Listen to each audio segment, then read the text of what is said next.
नमो भगवते वासुदेवाय नमो नमः। जय श्री कृष्णा। आप सभी हरि भक्तों को वरुथनी एकादशी की अत्यंत हार्दिक शुभकामनाएं। मित्रों, आज के दिन वैशाख माह के एकादशी तिथि पर वरुथनी एकादशी का व्रत रखा जाता है। यह व्रत संपूर्ण रूप से श्री हरि विष्णु और माता लक्ष्मी के निमित्त रखा जाता है। इस व्रत को रखने वाले साधकों को आज के दिन वरुथनी एकादशी व्रत कथा भी अवश्य सुननी चाहिए। ऐसी मान्यता है कि एकादशी का व्रत तभी पूर्ण और फलदायी होता है जब आप इस व्रत को धारण करने के साथ साथ इस व्रत की कथा भी अवश्य सुने। तो चलिए देर न करते हुए आज की वीडियो प्रारंभ करते हैं और श्री हरि विष्णु का नमन करते हुए वरुथनी एकादशी की व्रत कथा का श्रवण करते हैं। तो एक बार प्रेम से बोलिए, श्री हरि विष्णु भगवान की जय, माता लक्ष्मी की जय।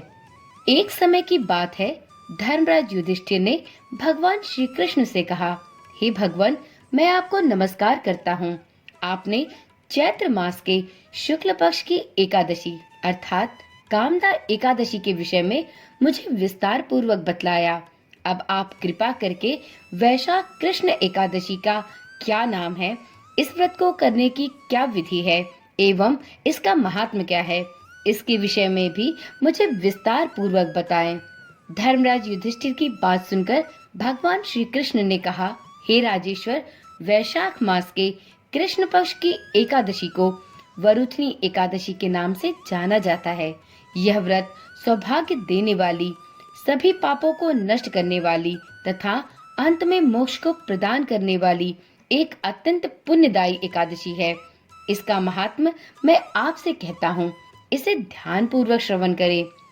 वरुथनी एकादशी की व्रत कथा के अनुसार प्राचीन काल में नर्मदा नदी के तट पर मानधाता नामक राजा राज्य करते थे। वह अत्यंत दानशील और तपस्वी राजा थे। एक दिन जब वह जंगल में तपस्या कर रहे थे, तभी न जाने कहां से एक जंगली भालू आया और राजा का पैर चबाने लगा। राजा पूर्ववत अपनी तपस्या में लीन रहे। कुछ देर बाद पैर चबाते चबाते भालू राजा को घसीटकर पास के जंगल में ले गया। राजा बहुत घबराए, परंतु तापस धर्म का अनुसरण करते हुए उन्होंने किंचित मात्र भी क्रोध और हिंसा न दिखाई और भगवान श्री हरि विष्णु से प्रार्थना करने लगे। करुण भाव से वह श्री हरि विष्णु को पुकारने लगे।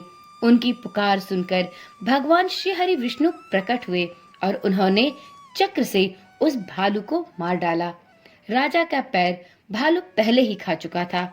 इससे राजा बहुत ही शोकाकुल हुए। उन्हें दुखी देखकर श्री हरि विष्णु बोले, हे वत्स, शोक मत करो, तुम मथुरा जाओ और वरुथनी एकादशी का व्रत रखकर मेरी वराह अवतार मूर्ति की पूजा करो। इस व्रत के प्रभाव से तुम पुनः सुदृढ़ अंगों वाले हो जाओगे।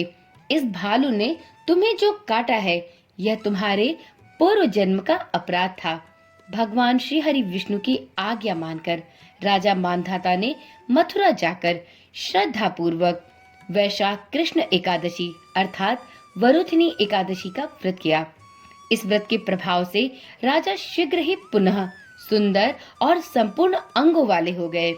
इसी एकादशी के प्रभाव से राजा मानधाता इस लोक के सुखों को भोगकर अंत में मोक्ष को प्राप्त हुए और उन्हें स्वर्ग लोक में स्थान मिला। तो इस प्रकार से जो भी व्यक्ति भय से पीड़ित है, उसे वरुथनी एकादशी का व्रत रखकर श्री हरि विष्णु का स्मरण करना चाहिए। इस व्रत को करने से समस्त पापों का नाश होकर व्यक्ति को मृत्यु के उपरांत मोक्ष गति की प्राप्ति होती है।